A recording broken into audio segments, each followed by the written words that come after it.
Stranger on the way home. I was driving home on a quiet, deserted road, my headlights cutting through the thick darkness. A familiar road I had traveled countless times. I was still about 10 minutes away from home when my car began to slow down. Confused, I pressed the gas pedal, but the car continued to lose speed. Panic set in as I realized the problem I had run out of gas. I suddenly remembered the low fuel warning light had come on, but I had forgotten about it, and in my rush, I had completely missed stopping to refuel. My car stalled, leaving me stranded in the middle of nowhere. I stepped out of the car, the chilly night air biting at my skin.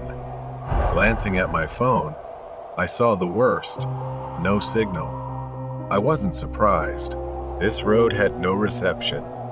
I stood there for a moment, weighing my options. It was nearly midnight, and there was no point in calling anyone. My friends were likely already asleep. I knew the area well enough to remember a gas station about a mile away. It would take 20 minutes to walk, maybe less, and the weather was fairly mild. So I decided I would make the quick trip. I grabbed an empty gas can I kept in the back of my car for my lawnmower. At least luck was on my side in some small way. There were no streetlights, only dense forests on either side. The road was eerily quiet. Only one or two cars passed by, their headlights briefly illuminating the empty road before vanishing into the night. As I walked, my footsteps crunched on the gravel by the roadside. Every sound seemed amplified by the stillness. I felt a bit uneasy, but I kept walking. Then, I heard it. It was the sound of a car engine behind me. I stopped and turned around. A pickup truck was slowly approaching the spot where my car had broken down. My first thought was that they might stop to help, and for a brief moment, I considered asking for a ride. But then I saw them, 2 men. They got out of the truck, their faces quickly obscured by black masks pulled over their heads. One of them shined a phone flashlight into the window, while the other knocked on the door. They tried to open it, but of course, the doors were locked. I crouched down and moved closer to the edge of the forest, hiding in the shadows. Maybe they hadn't seen me yet, but they were rummaging through my car. Panic rose in me when one of them turned and looked in my direction. Suddenly, he started walking toward me. I froze. The other man got back in the truck, and I heard the engine roar as it sped forward, heading straight for me. I didn't have time to think. I sprinted into the forest. Behind me, I could hear the man crashing through the undergrowth, chasing me. I couldn't stop. I couldn't let them catch me. In what felt like an eternity, I ran through the edge of the forest, dodging trees and leaping over fallen logs. After a few minutes, I saw a large, isolated house ahead of me. I ran behind the house, pressing myself against the rough, cold brick wall. My chest heaved as I tried to catch my breath, my ears straining to hear any sound of pursuit. I crouched there for a few minutes. Finally, I dared to move, cautiously slipping through the backyard toward the old path. I didn't want to knock on the door because it was too late, and I didn't want to cause them any alarm. I walked on high alert, every sound making me shiver. I looked around the area. No truck, no sign of the men. I continued walking toward the gas station. Another car came, and without thinking, I rushed back into the forest, hiding until the sound of the engine faded away. Finally, the gas station appeared in front of me. I felt relief as I filled up the gas canister. When I finally made it back to my car, I shakily poured the gas into the tank. I drove straight home, too scared to look back. As I sat in the safety of my own home, I couldn't shake the thought of those men, and I realized how lucky I was to have made it home safely. The last ride. I had been driving for Uber for about 6 months, mostly at night.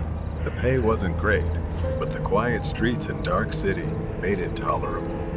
People always had their own stories to tell, and most rides were uneventful. Drunk passengers, late-night partygoers, or quiet workers returning home. But one night changed everything. It was a Friday, a little past 1 a.m. I was sitting in my car, parked near the downtown area, waiting for my next fare. The streets were mostly empty, a light mist hanging in the air. My phone pinged with a new ride request.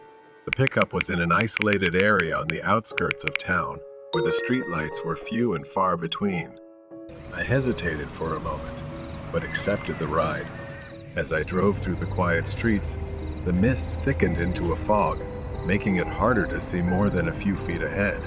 The GPS directed me down a narrow, winding road, surrounded by trees on both sides. I glanced at my phone. Destination, a spot marked only as unknown road. The location seemed remote, almost too remote, but I shrugged it off. People lived in weird places all the time.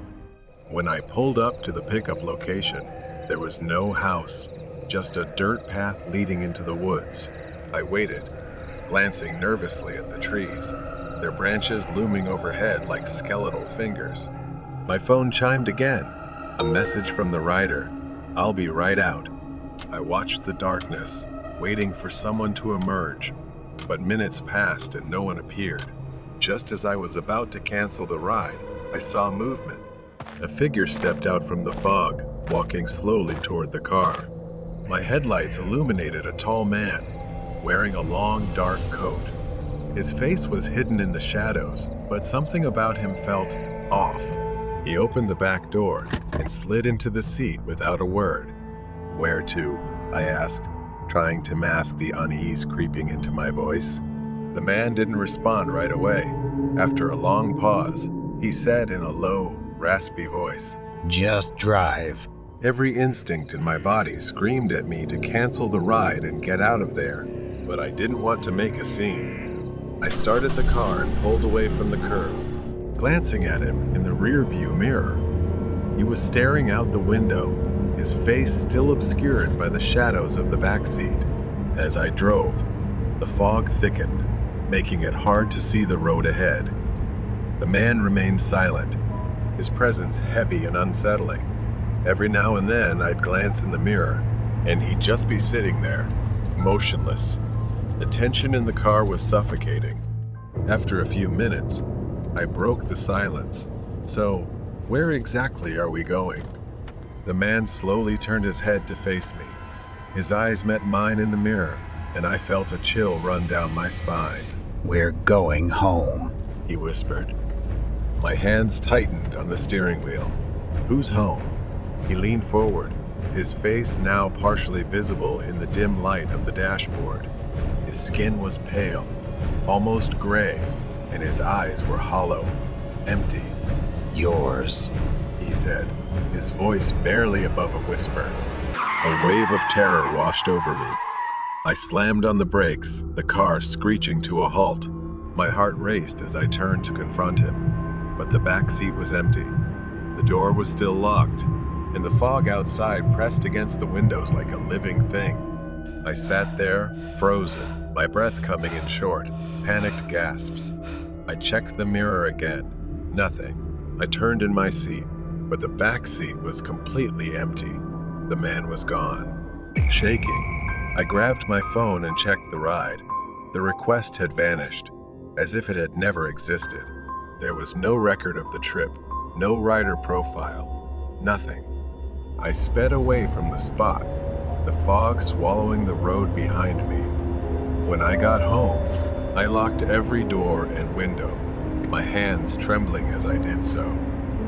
I don't know what I encountered, but the image of the man's sunken eyes and his cold words echoed in my mind and seemed impossible to forget. I never drove for Uber again after that night, and every time I pass by that isolated road, I feel a cold dread settle in my chest. Somewhere out there, the man in the dark coat is still waiting for his next ride.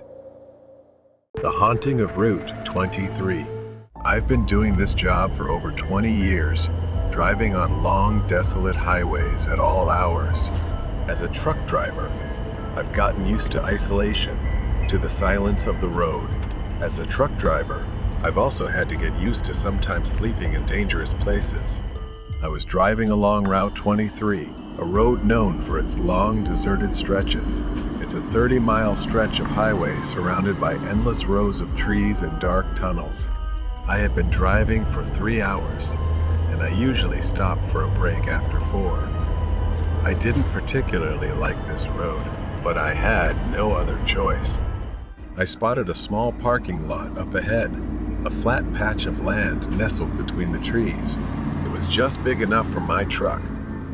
I turned in and parked there.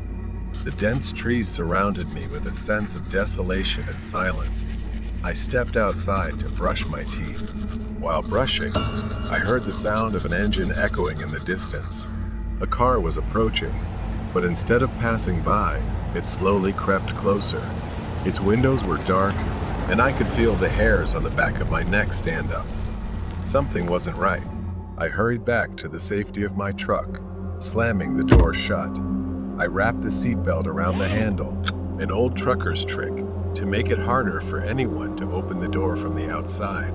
I had done this many times before in dangerous places, but tonight, it felt necessary. I pulled the curtain shut and lay down on the bed in the back of the truck, covering myself with the blanket. But the fatigue from the long drive soon took over, and within minutes, I was fast asleep. It felt like I had just closed my eyes when a noise woke me up. It was footsteps, soft and slow, circling the truck. Then they stopped right outside the driver's door. Then came a loud, violent knock on the door. I jolted up, almost falling out of bed. The knocking on the door grew more frantic, more aggressive. My hands fumbled as I tried to shove my shoes on. I shouted, "Who's out there?" But there was no answer, just the banging getting louder. I rushed to the driver's seat, my hands shaking as I shoved the key into the ignition. The truck roared to life. I pulled the curtain aside, ready to drive off. And that's when I saw him. A man, dressed all in black, stood just inches from the truck. He held a large knife in one hand and a hammer in the other. We locked eyes, and he twisted his face into a grotesque, maniacal grin. He seemed unhinged. Then he lifted the knife in front of me, as if taunting and provoking me. My truck suddenly stalled. I hit the horn, warning him I would charge if he didn't back off. But instead of retreating, the man started walking toward me. He quickened his pace. Then he started sprinting toward me, yelling as he ran. The knife and hammer swung wildly in his hands as he charged at the truck. I realized my window was still cracked open. I reached to close it, but before I could, his face was pressed against the glass. His wild eyes stared into mine. He grinned, nodding toward the window. With a sudden swing, the hammer smashed against the driver's side window. The glass shook but held. My hands trembled as I tried to restart the engine. Another swing. This time, the glass shattered. A third swing. Cracks spiderwebbed across the window. It was about to give completely. My life hung by a thread. The engine roared to life, and I slammed my foot on the gas just as the window opened. The man screamed as the truck lunged forward, throwing him off balance. His hammer was still lodged in the broken window as I sped away. In the rearview mirror, I saw him stand up. He stood in the middle of the road, watching as I drove away. His silhouette was clearly visible in the mirror. I haven't driven like that since. That night taught me to always be prepared, to plan my route down to the smallest detail.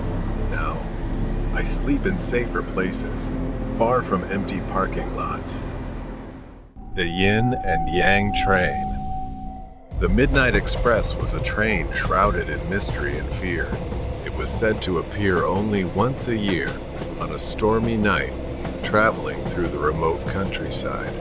Legend had it that those who boarded the train never returned. As a journalist for a local newspaper, I had always been skeptical of such tales, but I couldn't resist the lure of a good story. This year, I decided to investigate. It was a dark and stormy night, fitting for the task at hand. I drove to the old, abandoned train station where the Midnight Express was rumored to appear. The station was in disrepair, with weeds growing through the cracks in the platform and broken windows staring like empty eyes. The air was thick with anticipation and the distant rumble of thunder. I set up my camera and waited, the rain pouring down relentlessly. Just as I was beginning to doubt the legend, a distant whistle pierced the night. My heart raced as I saw the faint glow of the train's headlight approaching. The Midnight Express emerged from the darkness, an old steam engine with an eerie, almost spectral appearance. The train slowed to a halt, its doors creaking open.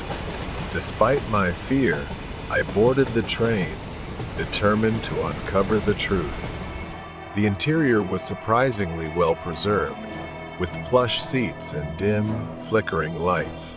The air inside was cold, and an unsettling silence hung over everything. I took a seat and prepared my notebook and camera, ready to document whatever I encountered. As the train began to move, I noticed that I was not alone.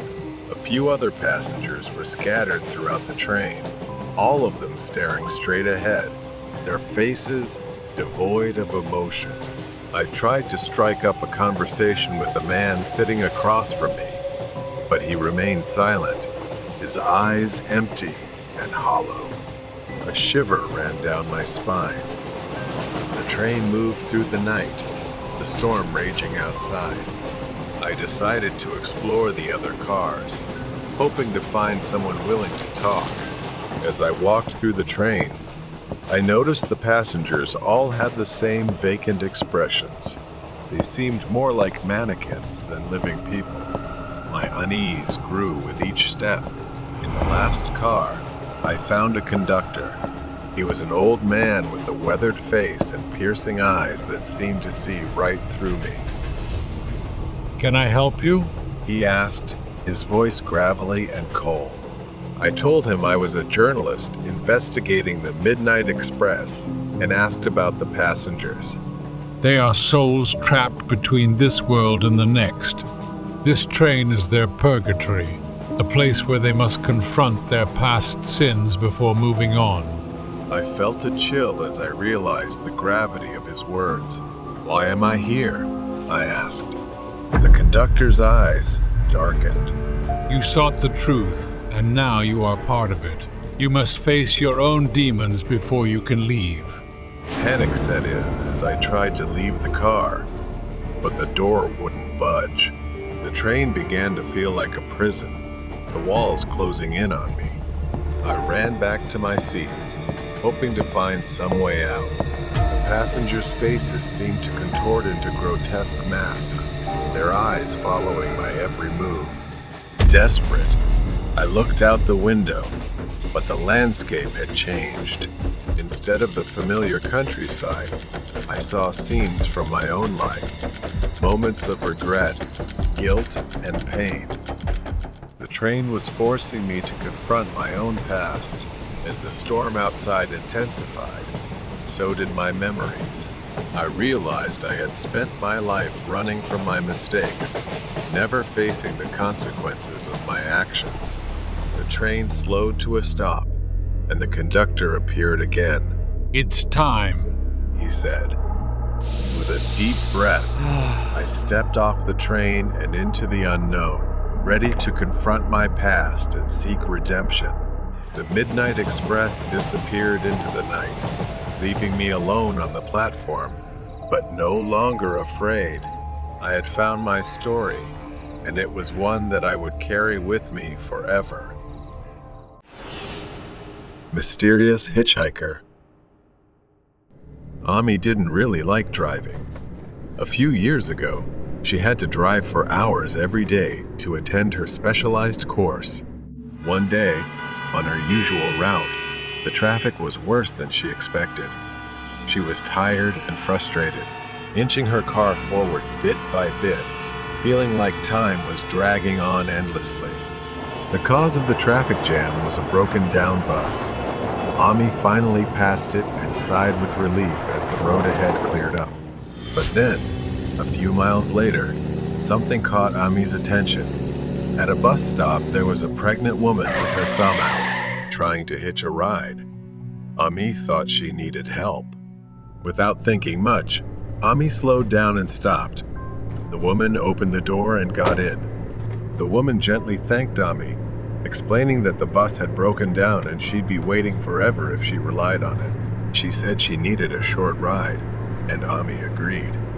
They chatted for a bit, with Ami politely responding, but something didn't feel right. The woman's voice was strange, making Ami feel uneasy. Ami drove for a while in awkward silence. Then suddenly, 2 police cars with blaring sirens sped past them. The woman next to Ami tensed up, acting strangely as if she were hiding something. That's when Ami noticed the woman gripping her purse tightly. Something shiny caught her eye. It looked like metal, maybe a knife. Every instinct told her that something was very wrong. She kept driving, trying to stay calm. She didn't know what to do, but she couldn't let on that she had seen it. That's when she noticed something strange. The woman's hair looked unnatural. Ami glanced over and realized she was wearing a wig. Beneath it, she could see stubble and thick hair on the woman's face and arms. This wasn't a pregnant woman at all. This was someone of an entirely different gender. She was a man.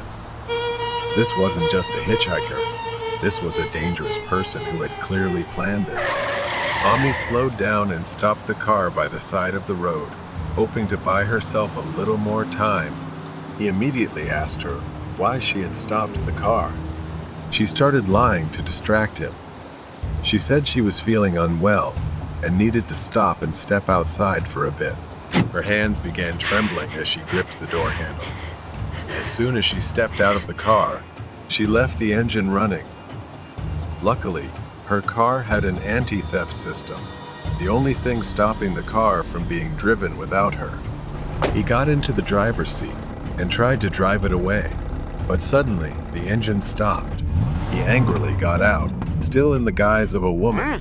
He began shouting, telling her to come back, but she pretended not to hear and kept walking. She heard his frantic footsteps behind her. Ami turned to see him rushing towards her, the wig falling off, revealing the truth as she had predicted. She could only run as fast as she could. A car approached and slowed down when they saw her. Ami waved frantically, begging them to stop. When they did, she pleaded for help, telling them someone was chasing her. The driver didn't say anything, but they saw the panic in her eyes and let her into the car. They drove back to where Amy's car was, but by the time they arrived, he had disappeared.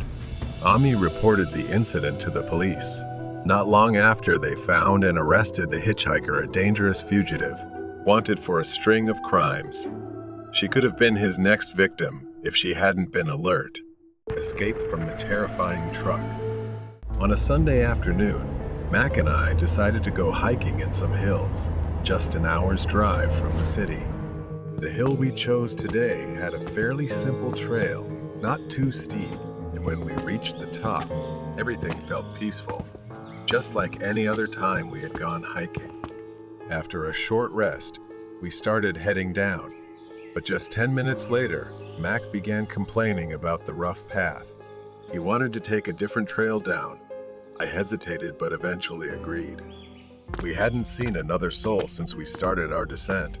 Then we heard the sound of an engine. A rusty, heavy red truck was coming toward us. The man driving rolled down his window and flashed a smile that seemed friendly enough, but something felt off. He offered us a ride. Mac, always trusting, thought the guy seemed nice enough. I wasn't so sure. Mac begged and convinced me to get in, saying it was only a 10-minute drive. I was cautious, but I got in with him. Inside, the truck was shabby but clean.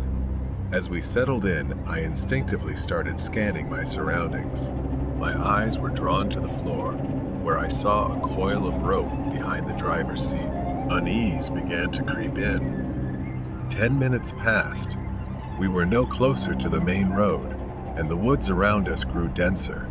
I asked the man how much longer it would take. He said we were just taking a different route and that we'd have to stop somewhere to pick up his stuff. We stopped in front of a small cabin, hidden deep in the woods. There was an old tree stump out front, with a large axe stuck in it as if he had been chopping wood. I glanced at Mac, but he seemed excited and trusting of the man. The man turned off the engine and got out of the truck. He said, Stay here. I'll be right back. As soon as he was out of sight, panic started to rise within me. I turned to Mac, pleading with him to leave, not to get out, but he didn't see the danger I saw. That's when I turned back to the truck and saw it. Half hidden under the driver's seat was an axe. Dark stains covered the blade stains that could only be blood. I quickly told Mac to look. He froze, his face turning pale as he realized the danger we were in. Without another word, we bolted into the forest, fleeing the imminent threat. We crashed through the thick underbrush, not caring where we were headed as long as it was away from that cabin, trying to stay on a trail to avoid getting lost. Finally, the trees began to thin, and I could see the wooden fence surrounding the parking lot. A wave of relief washed over me. But then I saw it. The man's truck was parked on the other side of the lot, engine off, lying in wait like a predator ready to pounce. Mac wanted to run to our car, but I held him back.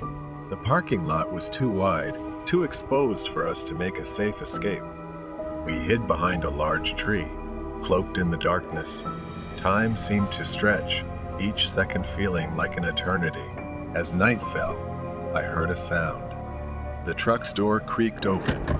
The man climbed out, glancing around the forest once more. Mac made a mistake. He stepped on a branch, causing a snap. The man noticed and lingered for a moment, then started walking toward a nearby tree. We covered our mouths, hearts pounding, afraid to breathe or move as he came dangerously close to where we were hiding. Just then, a forest ranger approached the truck. The man seemed startled or afraid of being caught, so he quickly returned to his truck and drove away. As soon as he was gone, we bolted to our car, not stopping until we were inside with the doors locked. We sped out of there as fast as we could. That night, we drove in silence. The danger was behind us, but the fear lingered. As we finally returned to safety, I couldn't help but think about what might have happened if we had stayed in that truck any longer. When we got back, we reported the incident to the forest rangers so they could investigate and warn other hikers to be more cautious. The Stalker. I worked as a cashier at a home improvement store, and my coworker, Nicole, quickly became my best friend. She was very sweet, a bit shy, and unfortunately, she was often hit on by customers. Most of the time, it was just harmless flirting or a dinner invitation that she politely declined. But one day, something different happened. Nicole told me about a man who had asked her out. She had declined, as usual, saying that she had a boyfriend. The man seemed irritated but left without causing any trouble. Later that day, he came back. Nicole was helping a customer, so I was alone at the counter when he approached me. He looked quite handsome, but there was something about him that made me feel uncomfortable. He spoke in a deep voice and said he was there to see Nicole. I asked how he knew her, and he lied, saying she had agreed to go out with him and that he was there to pick her up. I knew that wasn't true, so I told him she had already left, hoping he would go away. Instead, his expression darkened, and he crossed his arms, asking why he couldn't see her. Thinking quickly, I blurted out, "She's my fiancée." It was a lie, but it was the only thing I could think of to make him back off. His eyes narrowed, and he looked me up and down with disdain. Someone like her with someone like you? He scoffed at me. I held my ground, repeating that she wasn't available. He stared at me for a long moment before turning and leaving. I told Nicole what happened when she came back, and she felt creeped out but also found the fiancé excuse quite amusing. We laughed about it, thinking it was over. But 2 weeks later, the man returned, this time after dark. Nicole and I were closing up when we heard a loud bang on the glass door. We both jumped, and there he was, pressing his face against the glass, his eyes wild. "We're closed," I told him, but he didn't move. Nicole shouted at him to go away, but he just stared at us, his breath fogging up the glass. He pointed at me, his eyes full of rage. He yelled, "I'm not here for her. I'm here for you. If I take out her husband, she'll be mine." My heart pounded as I realized he intended to kill me. I told Nicole to run to the manager's office and call the police. 911, what's the emergency, please? As she ran off, the man started ramming the doors, trying to break them down. I was terrified, but I knew I had to keep him outside. I grabbed a 2x4 from behind the counter, ready to defend myself if he got in. The glass doors shook violently, and I was sure they were about to give way. But then Nicole came running back, swinging another piece of wood and yelling that the police were on their way. The man finally stopped, glaring at me one last time before turning and disappearing into the night. The police arrived, but by then, he was long gone. We showed them the security footage, and they promised to keep an eye out for him. A few days later, we heard he had been arrested in a nearby town for stalking another woman. Nicole and I were both shaken by the experience. We quit our jobs shortly after and found safer work. We still talk about that night sometimes, grateful that we had each other's backs. But the memory of his twisted expression and the sound of him trying to break in still haunts me. Night shift at the morgue. I worked as a security guard at a local hospital in the morgue area. The place often experienced break-ins by a few addicts trying to experiment with some strange chemicals stored in the lab, and eventually it became their final resting place. Everything started like a normal night shift. Hygiene plays a crucial role in the hospital. To keep the place more sanitary, they recently installed automatic sliding doors that open when someone passes by, eliminating the need to touch any door handles. Every night at exactly 3:00 a.m., the door would open for a few seconds and then close again. I believe the door was programmed with some kind of time-based trigger. But when I contacted the door installation company, they told me that was impossible since the door was designed to open only when the sensor was activated or manually operated. So, this continued without explanation for a long time and became a routine for everyone watching the door open and close on the monitor every night. Tonight, I was on shift alone because my colleague was sick, and there wasn't enough time to find a temporary replacement on such short notice. I was no stranger to danger and didn't worry about working alone at night. The security monitors showed only 2 cameras, one facing the control room and another at the far end of the hallway looking toward the morgue entrance. When the clock struck 3:00 a.m., I did what every night guard on duty would do.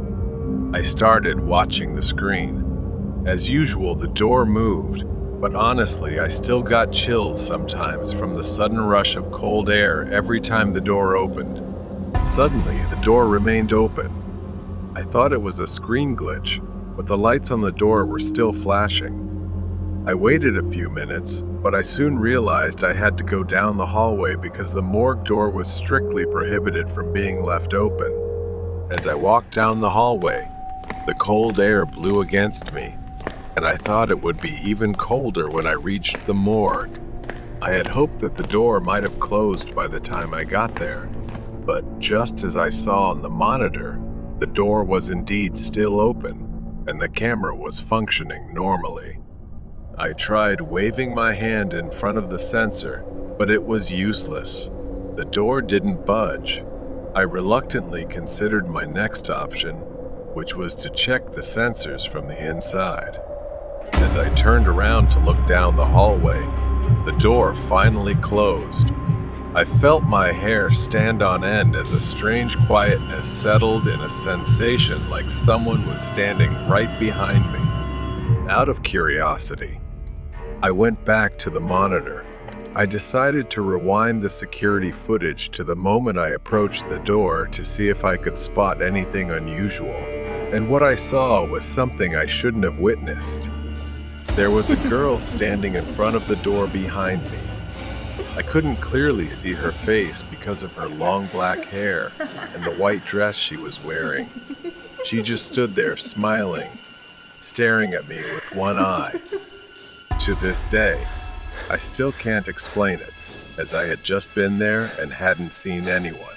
It wasn't until I checked the other camera that faced the entrance to the control room that I truly shuddered, and I still have nightmares about it to this day. Due to a mysterious power surge, most of the data on the drive was completely corrupted. I stared at the blank screen, my mind reeling.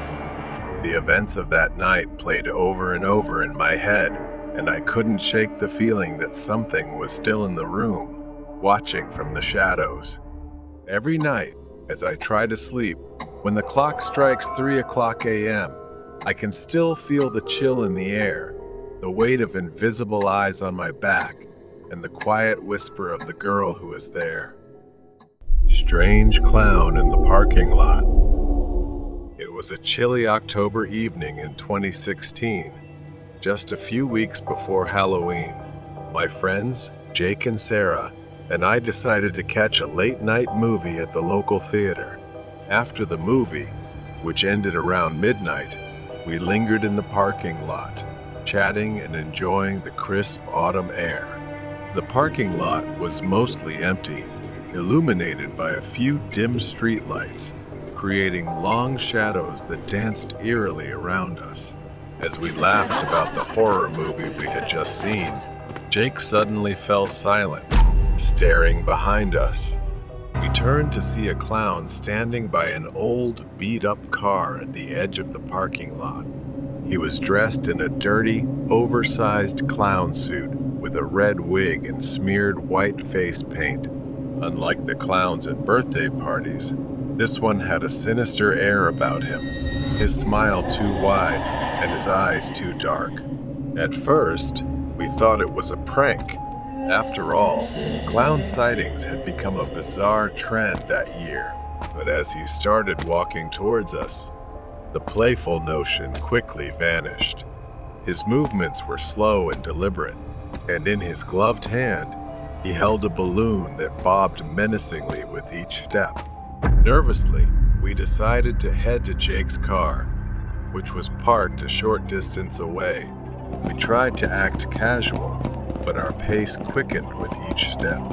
The clown followed, maintaining a steady, unnerving pace. My heart pounded as we reached the car and scrambled inside. Jake fumbled with the keys, his hands shaking.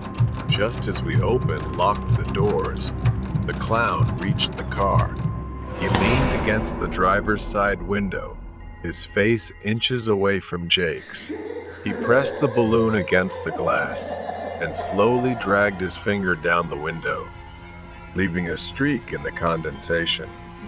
We could see his eyes clearly now, cold and calculating.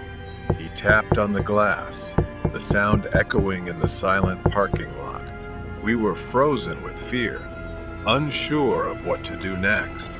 The clown then moved to the front of the car, standing directly in the headlights. He reached into his oversized pocket and pulled out a long, jagged knife. The sight of the blade sent a fresh wave of panic through us. Jake finally snapped out of his shock and started the car. The engine roared to life, and the clown took a step back, still smiling that unsettling smile. We peeled out of the parking lot, tires screeching, and didn't stop until we were miles away, parked in front of a 24-hour diner. We sat in the car, catching our breath and trying to make sense of what had just happened. We debated calling the police, but without any real harm done, we doubted they'd take us seriously. In the end, we decided to keep the story to ourselves, not wanting to relive the terrifying encounter. To this day, the image of that clown and his menacing smile haunts us. We often wonder what his intentions were and shudder at the thought of what might have happened if we hadn't reached the car in time. The experience left a lasting impression, a chilling reminder that sometimes the scariest encounters are the ones that seem to step straight out of a nightmare. The eccentric stranger in the hotel. Kit always remembers that terrifying day. It was the day she and her family went to a small 3-star hotel in the suburbs to celebrate her sister Judy's 16th birthday. Kit's father had arranged everything, and they checked into a room on the 3rd floor. The hallway was dimly lit, and since there were not enough pillows in their room, Kit had to go down to the reception to ask for more. She locked the door and headed toward the elevator. That's when she saw him. At first, she didn't notice the man sitting in the corner of the hallway because it was so dark, just a shadowed figure sitting there. As she got closer, needing to pass him to reach the elevator, she could see him more clearly. His hair was disheveled, his coat was filthy and torn, and he was muttering to himself while holding a handful of small stones, counting them one by one. As Kit walked by, she accidentally locked eyes with his bloodshot gaze, and slowly, he gave her a deranged smile. She quickly averted her eyes and hurried to the elevator. She collected the pillows from the reception and stepped into the stairwell to return to her room. The memory of the encounter sent a shiver down her spine, filling her with anxiety. As the door opened on the 3rd floor, Kit's worst fear was confirmed.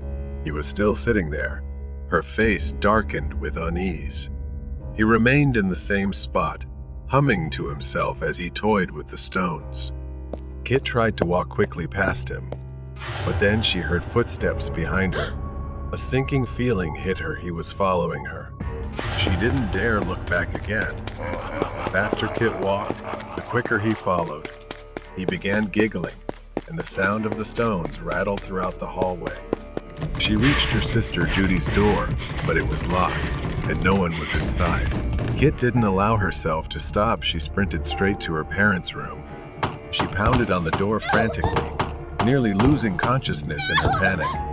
She screamed, "Dad, please open the door," in utter desperation. But the man kept approaching. His arms reached out toward Kit as if to grab her. His long, filthy fingers were caked with dirt. Kit screamed again, tears streaming down her face. Suddenly, the man stopped. His demeanor changed. His head tilted as though he'd heard something strange. His eyes gleamed as he mumbled, "Dad," like the word meant something to him. Then he smiled a slow, eerie smile that made Kit's skin crawl, and he began to back away. He didn't turn around, didn't run, just slowly retreated while never taking his eyes off her, as if he was waiting, testing something with Kit. Finally, her parents opened the door, having heard Kit's screams. She rushed inside, tears streaming down her face in terror. Her father decided to search the hallway for the man. Strangely, he had vanished, disappearing quickly into the shadows. She couldn't sleep. The next morning, she was still trembling. As they went down for breakfast at the hotel, She was shocked to see 2 police cars parked outside. Her father was speaking with a police officer, his face serious. When he saw Kit, he called her over and asked her to tell the officers what she had seen the night before. She described the man in as much detail as she could. A family from the floor above had reported that their 7-year-old daughter was missing. The little girl had left her room late at night to get something from the vending machine, but never returned. The police checked the security footage, and there he was, the man Kit had seen, carrying the girl over his shoulder as he walked out of the hotel at 4 a.m. The girl appeared to be asleep, but the police believed she had been knocked unconscious. As the days went by, the memories lingered for Kit. She couldn't sleep, constantly imagining his figure sitting in the corner of her room. Even the smallest noise would send her into a panic, leaving her breathless with fear, and she no longer wanted to leave the house. Her parents eventually sought help from a therapist. The therapist explained to her that everything she was experiencing was normal after witnessing something so traumatic. It was a psychological injury, and Kit would need time to heal. As a witness, Kit followed the case closely.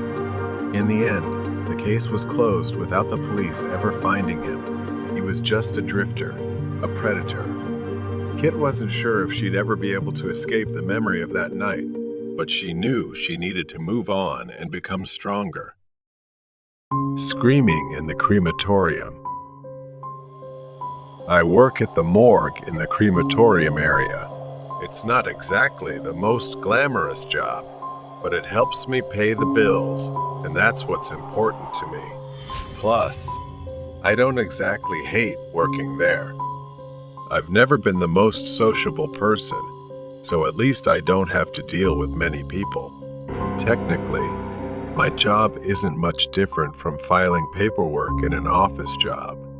The tasks involve checking tags on bodies to ensure everything is in its rightful place, placing a body in, cleaning one of the machines for another body, and collecting the ashes.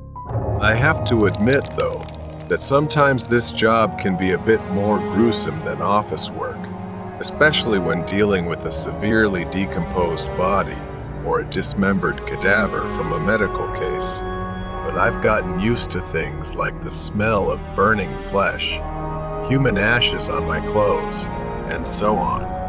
It was one of those days when I was working alone. We had 5 bodies to cremate and 3 machines. I had placed 2 of the bodies in the machines and was waiting for them to finish. It would take about 2 hours to cremate one body. Bodies can make sounds when they're burning. Sometimes it's moans or hissing noises. These are just the sounds of gases escaping from the body, a pretty unsettling part of the decomposition process that no one really talks about. But I've mostly learned to tune those sounds out. I had just checked the ID on the body I had placed into the machine, a tiny old woman who had arrived the day before. Her name was Hylis. She had died from a fall and had a horridly long gash on her head. She was definitely dead when I placed her on the conveyor belt. My attention was on the body I had just put in, and as I listened, I could hear it, the faint, indistinct sound of a weak scream. I had never heard a dead body scream before. I thought it was just the air escaping or something like that, so I shrugged it off and went back to preparing the next body. But then I heard a knocking from inside one of the machines. I froze for a moment, and my heart began to race. I turned back to Hylis's machine. She had been burning for nearly an hour. Her body should have been nothing more than charred bones. Yet, I could see movement, hear the banging. The screaming started again, this time louder.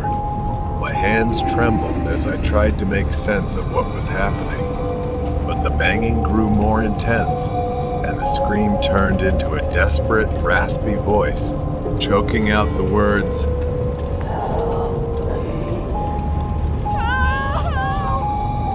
I stepped back, starting to feel uneasy as something banged against the door again, causing it to warp. But I could swear that the body had moved.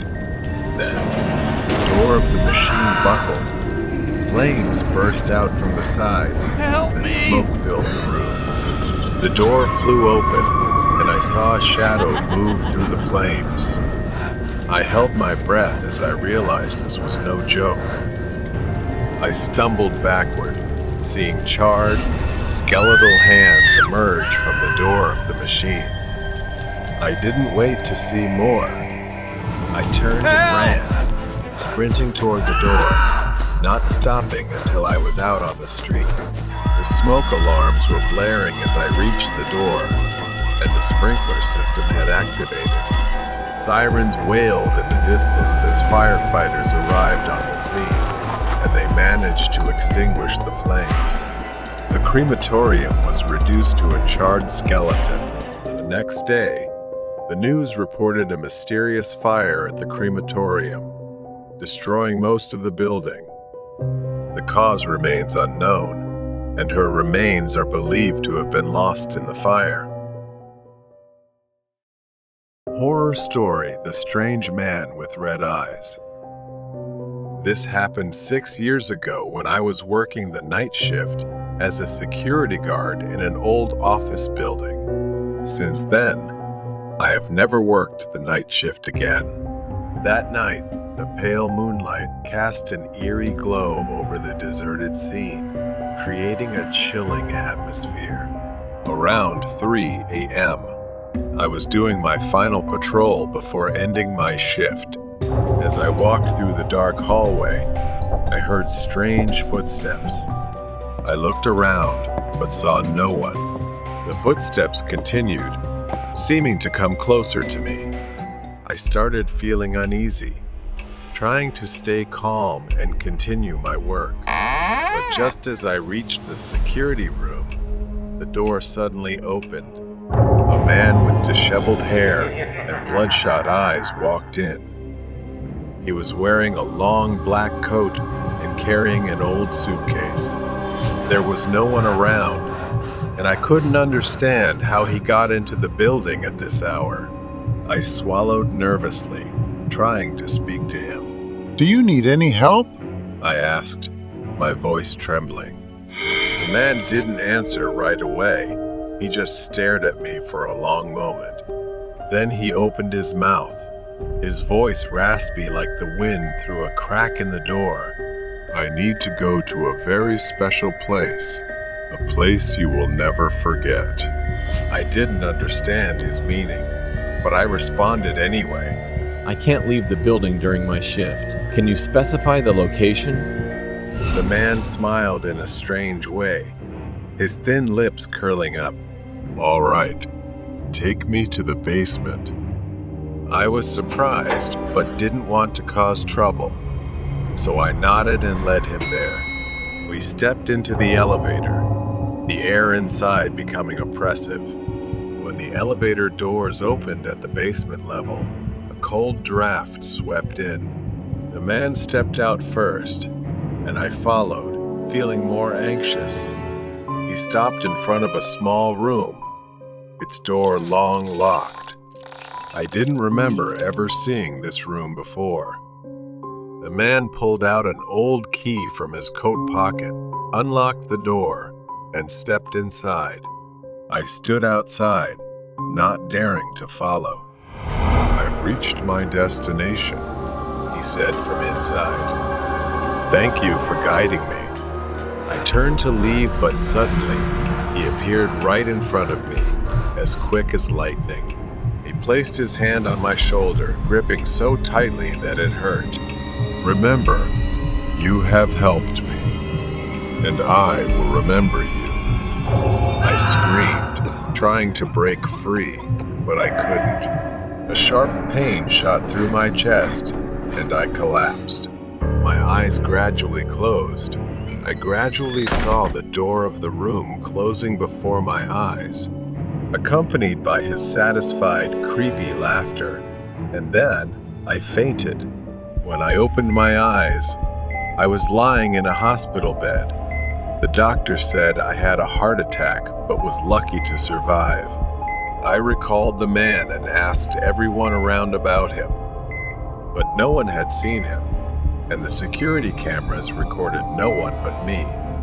From the video extracted from the camera, it seems that I was talking to myself in front of the hallway door and then collapsed on the floor. It seems that I was taken to the hospital by the neighbors. I was haunted by his final look and his mysterious words.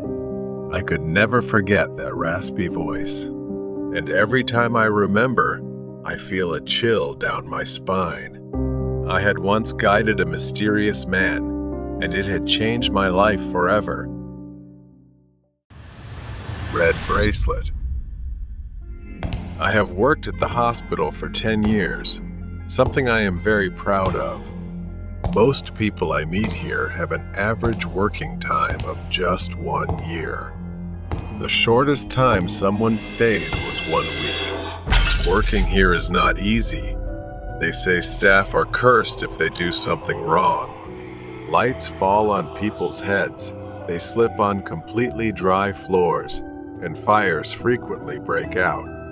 Patients sometimes become inexplicably violent. No matter how many times they inspect the building or add security staff, the employees always seem to be targeted by bad luck. Even after many years here, I don't know why, but I don't believe in that. I just try to do my best at work. Since working here, nothing unfortunate has ever happened to me. Sometimes I hear strange noises, but they are insignificant. I've gotten used to it and become resilient. One night after a late shift, I stepped into the elevator and immediately pressed the close button to slowly descend to the lobby from the 11th floor, alone. When it reached the 9th floor, the door opened. Reflexively, I reached out to press the close button but stopped when I saw someone standing there. It was a beautiful young girl I had never seen before, probably a new intern. Something about her made me want to talk and ask about her work.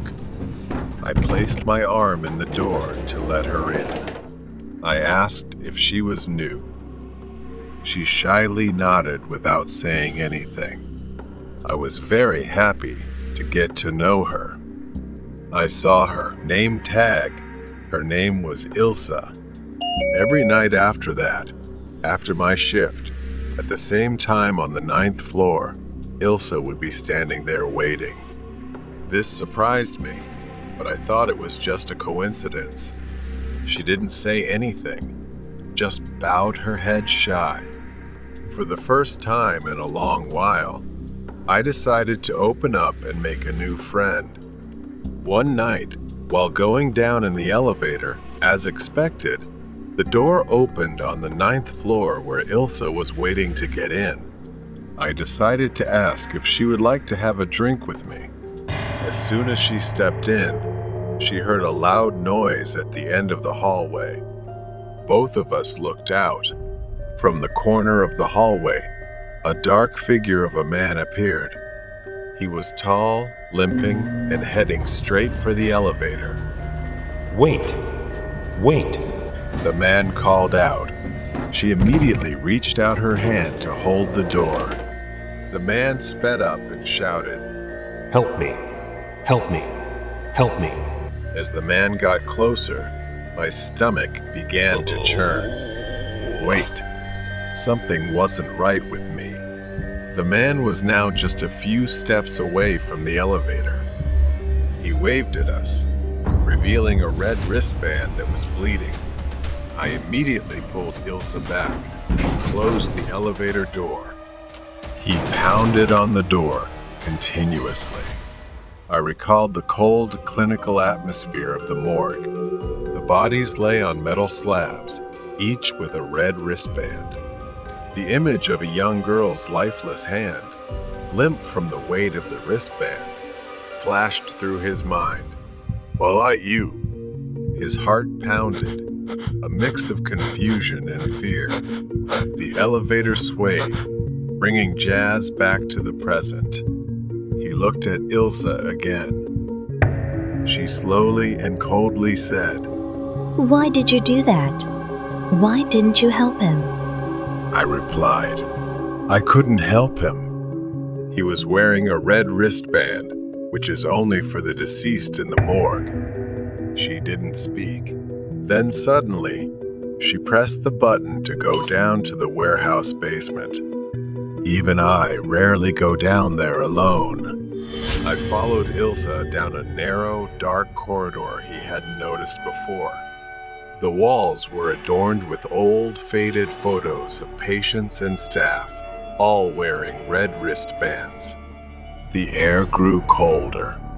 Then her hand fell down, revealing a red wristband. Her back was covered in numerous torn shirt marks. I froze, wondering what this was. Dizzy, dreaming perhaps. I started screaming loudly, and she gave me a horrifying smile. At that moment, all I could do was run for my life, and she kept slowly following me.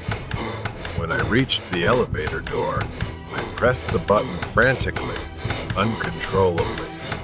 But the elevator didn't open. My breathing was so rapid I couldn't control it. I just stood there, eyes closed, praying. I held my breath because she was only a few meters behind me, walking slowly.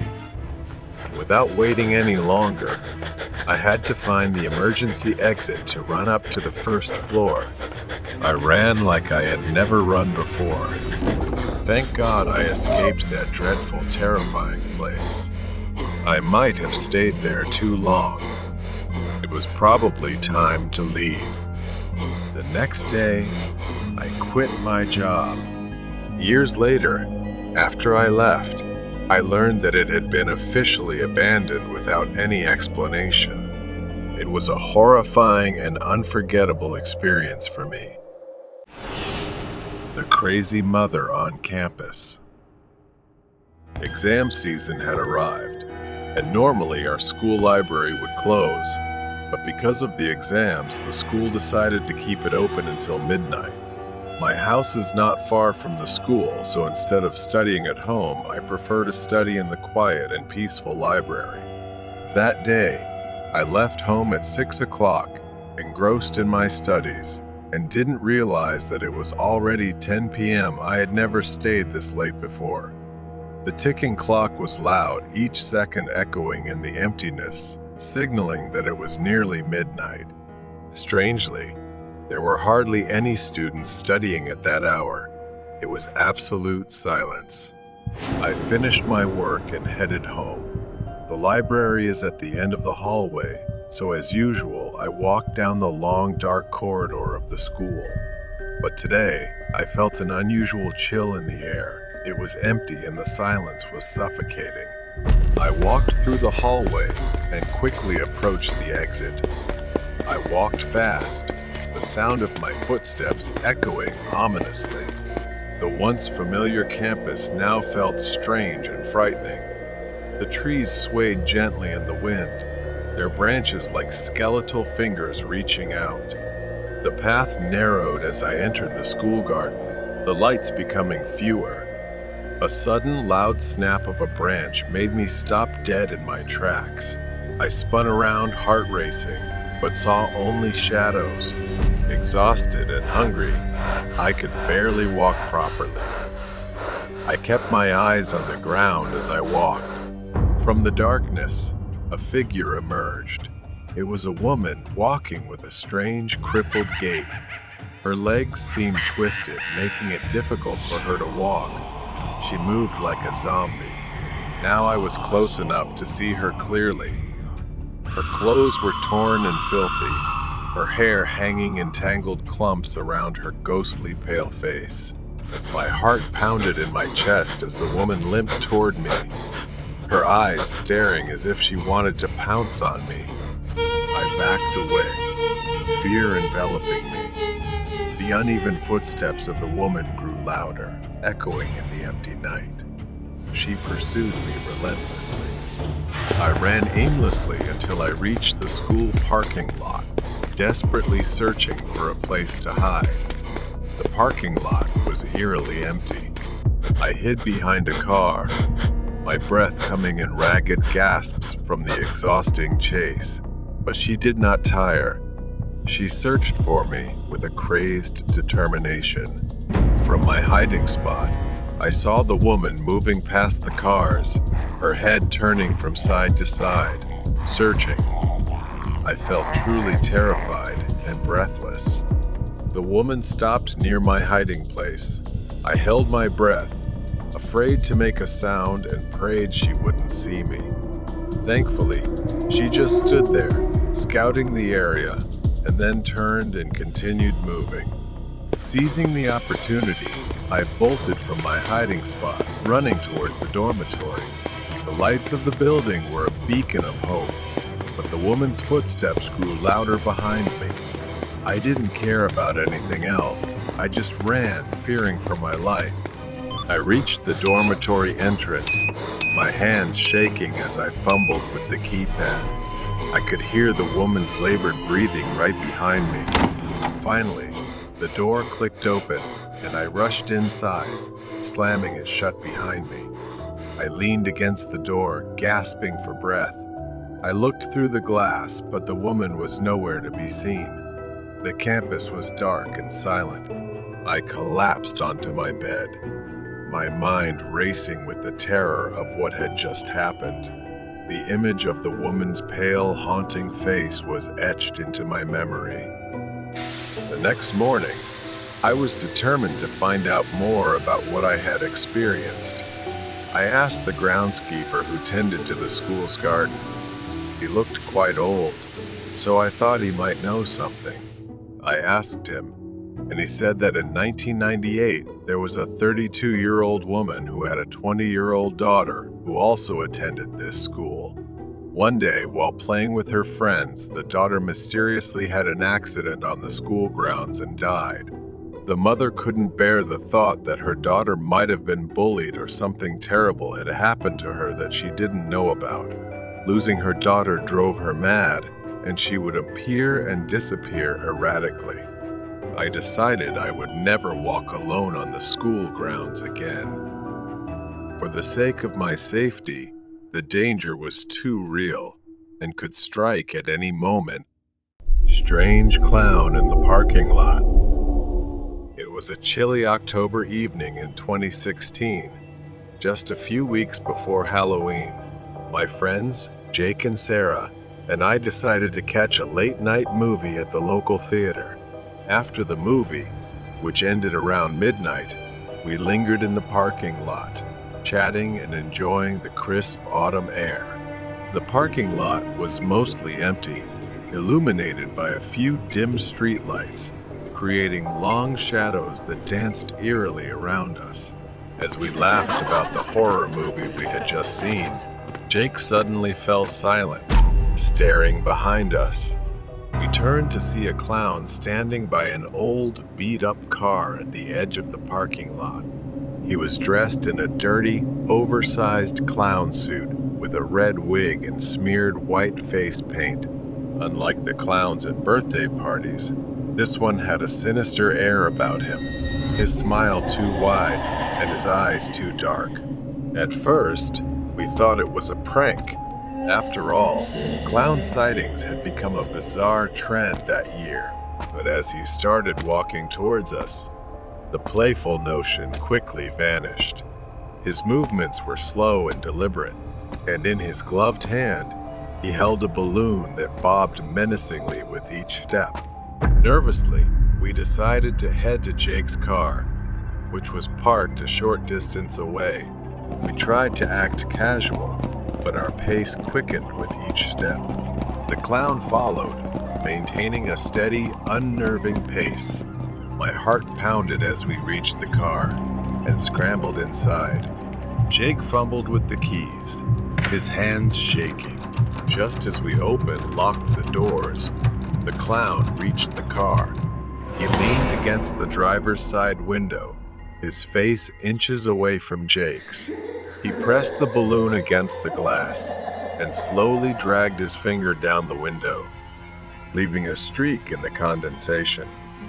We could see his eyes clearly now, cold and calculating. He tapped on the glass, the sound echoing in the silent parking lot. We were frozen with fear, unsure of what to do next.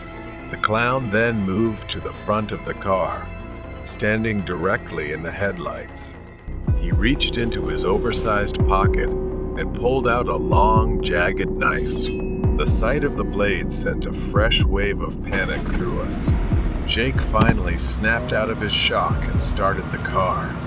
The engine roared to life, and the clown took a step back, still smiling that unsettling smile.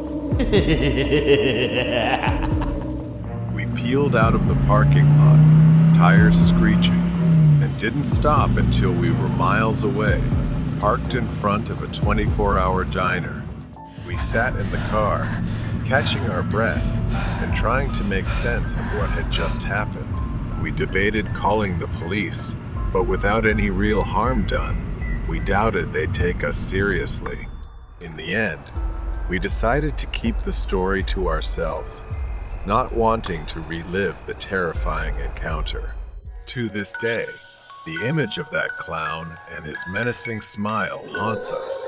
We often wonder what his intentions were and shudder at the thought of what might have happened if we hadn't reached the car in time. The experience left a lasting impression, a chilling reminder that sometimes the scariest encounters are the ones that seem to step straight out of a nightmare. Whispers behind the door. It's been 9 years since that happened, but I still remember it clearly. In the middle of the city, I rented a small apartment in an old, damp-smelling building. With my job as a waiter, it was all I could afford, just enough to get by. Not long after, something strange began to happen. It started with small noises, almost unnoticeable at first. A faint voice, muttering in the middle of the night. I remember waking up that first night, the sound barely audible, like someone whispering on the other side of the wall. The walls weren't well insulated, so I could hear it. At first, I thought it was a dream. The voice was too distant to make out clearly. But soon, the words became clearer, sharper. "Go die." The words echoed in the dark, sending chills down my spine. I sat up, every hair on my neck standing on end. Who would say such a thing? My eyes darted toward the door. I got out of bed, quietly stepping toward the peephole. Slowly, I saw a thin man, shirtless, his face twisted into a wide, terrifying smile. His hand scratched slowly at the door with a single finger, the gentle sound of it sending chills through me. He just stood there, scratching the door and whispering. From that day on, the man became a frequent, unwelcome visitor. Every 2 or 3 nights, he would return, scratching at my door, mumbling, and sometimes singing in a shrill, childlike voice. The sound was terrifying, like a nightmarish lullaby. Every time I looked through the peephole, there he was, whispering threats. I thought about confronting him, flinging the door open, and demanding he stop. But I couldn't see his hands, they were out of view, and I feared he might be holding something dangerous. The mumbling stopped. Everything was silent. I leaned forward, cautiously pressing my ear against the door. Then a loud knock startled me, sending me falling backward. He said, "I know you're there. Be careful." But in the daytime, it was as if nothing had happened between us. I'd run into him in the hallway, and he would smile politely, nod, and walk away. I even asked him once why he kept coming to my door at night. He seemed surprised, then confused, denying any knowledge of what I was talking about. One night, I was about to sleep, but I had to grab something from the living room. The mumbling started again, but this time it felt much closer. I crept toward the bedroom door, checking to make sure it was locked. Thank God it was. But the doorknob turned slowly, rattling as if he was testing it. Then silence for a long while. I didn't know how he had gotten in. I was terrified, but after the silence lasted long enough, I decided to go out and check. I stepped outside. From the corner near the door, I saw my thin neighbor banging his head against the wall, singing something I couldn't understand. I was truly frightened. I tried to talk to him, but he only turned and threatened me. I stumbled back, startled, but he wasn't hurt. He just kept grinning and eventually walked out of the apartment by himself. I decided I had had enough and finally called the police. They took him to a psychiatric ward. He was diagnosed with schizophrenia and had escaped from a mental hospital 2 months earlier. Apparently, he had a violent history. In fact, he had been admitted after attacking a mailman with a shovel and had snuck out undetected. Now I live in another city, far from that building, far from the memories of those nights. But sometimes, I still can't sleep well, unable to shake the feeling that he might come back. The mysterious camp. I am a camping enthusiast. On this 2-day trip to the forest near my home, I went camping with my longtime companion Ring, the dog that has been with me for a long time. But I realized I was not as alone as I thought. It was in November. The daytime weather was quite warm, but it was quite cold at night.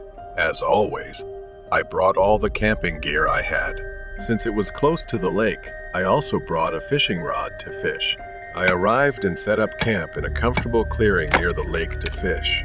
While fishing, Ring kept looking into the forest, and his tail was wagging as if he had discovered something. I thought it was probably some small animals that he saw or heard. Ring is very well trained and will not run off without my command.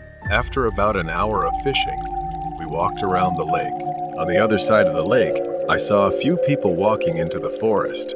They were too far away to be sure, but they really looked like humans. We quickly returned to the camp. When I got back to the camp, I saw the tent zipper was open. Someone had entered my tent, but nothing was missing. Not that there was much to take besides the campfire and fishing gear. But I knew I was right. They were a group of people. The thought of them sneaking into my tent without permission made me quite creepy. To be safe, I spent the next hour moving my camp to a different location further down the lake. Then I started chopping wood to light a fire.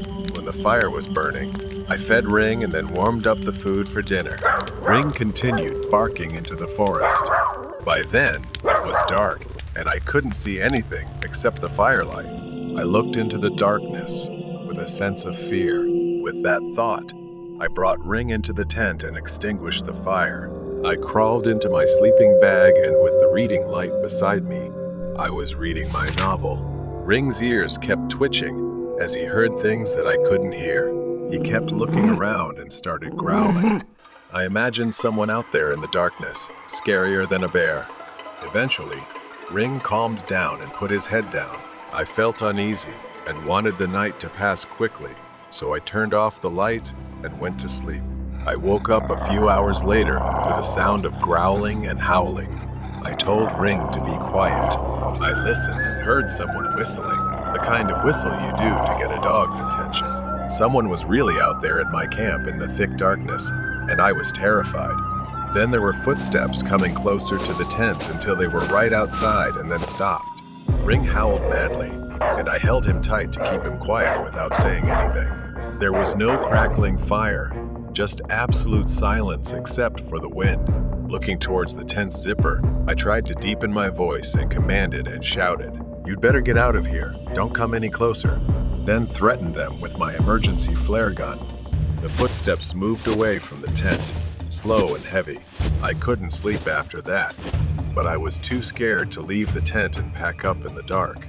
Then from a distance, the scream of a woman echoed for miles. It sounded like a woman really screaming for her life. That was the last straw. I grabbed my life quickly, put on my shoes, grabbed a flashlight, and ran. I sprinted until I reached my truck. I slept in the truck that night, and at dawn, I went back to the forest with Ring to pack up the camp. I didn't even check to see if my stuff had been rummaged through. I just hurried to get out of there. As soon as I had signal, I called the non-emergency police number I found online to report the scream and the suspicious people around my camp the night before.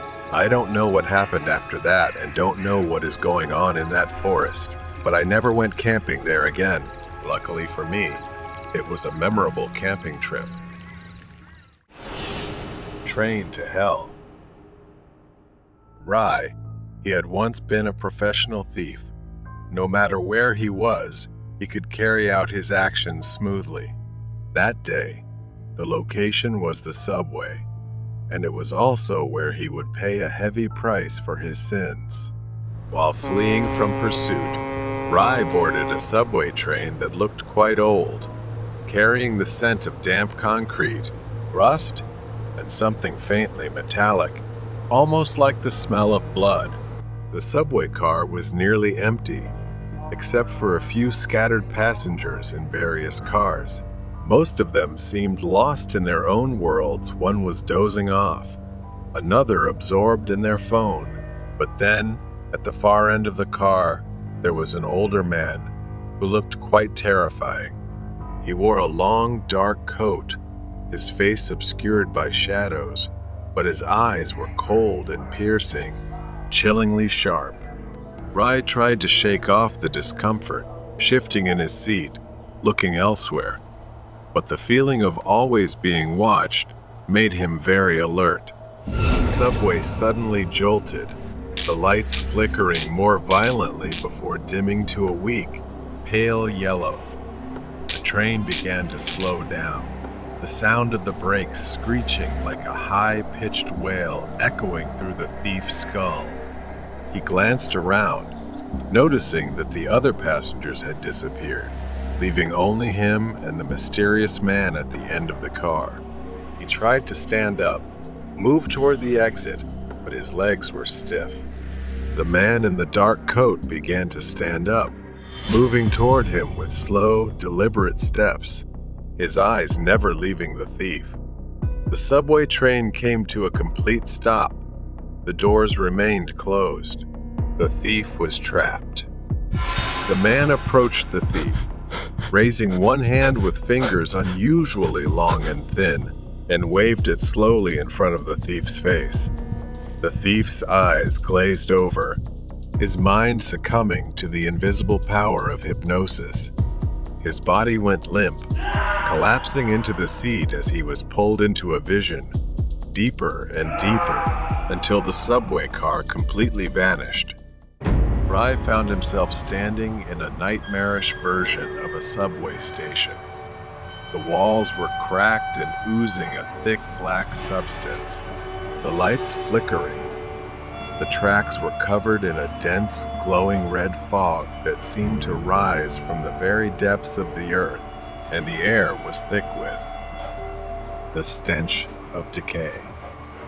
The thief staggered forward, his breath coming in ragged gasps as he looked around, trying to find a way out. But the exits were blocked, sealed shut by heavy iron gates covered in chains and padlocks that had mysteriously appeared. A moment later, he suddenly saw a reflection in the glass, a reflection of himself, but with his coat tattered and scorched, his face pale and gaunt, with hollow, sunken eyes. His lips twisted into a grotesque, terrifying smile. Scenes of his past crimes played out before him, distorted and twisted into horrific images of suffering and despair. In one scene, he watched himself pickpocketing a man on the subway, but this time, the man turned to him, his face melting away to reveal a skull with eyes burning with fire. The skeletal figure grabbed the thief's wrist, pulling him into the darkness where the sound of screams echoed. Next, another vision unfolded. Rye broke into an apartment, and suddenly, the floor beneath him collapsed. He fell into a pit filled with writhing hands, clawing at his flesh as they dragged him down, as if pulling him into hell. The images kept coming, each more horrifying than the last. Each vision was a punishment for the sins he had committed. He saw himself as one of the damned, trapped forever on this hellish train, riding the tracks of torment for all eternity. Inside the train, the thief was surrounded by the ghosts of his past victims. Their eyes burned with the fire of hatred. In his own eyes, the furnace roared with life, the flames growing hotter until they consumed everything. The thief was left in total darkness. The thief snapped back to reality, gasping for breath, his body drenched in sweat. He was back in the subway car. The man in the dark coat was gone, leaving only the sound of the train clattering on the tracks. Shaking, the thief staggered to his feet and exited the train. As he stepped onto the platform, he glanced back at the subway car. The train pulled away, the sound of its departure echoing through the empty station. The thief stood alone, the weight of his sins pressing down on him. Now he knew that there was no escaping the consequences, the punishment for his actions. Since that day, he has lived in darkness, plagued by agonizing headaches that feel like torture.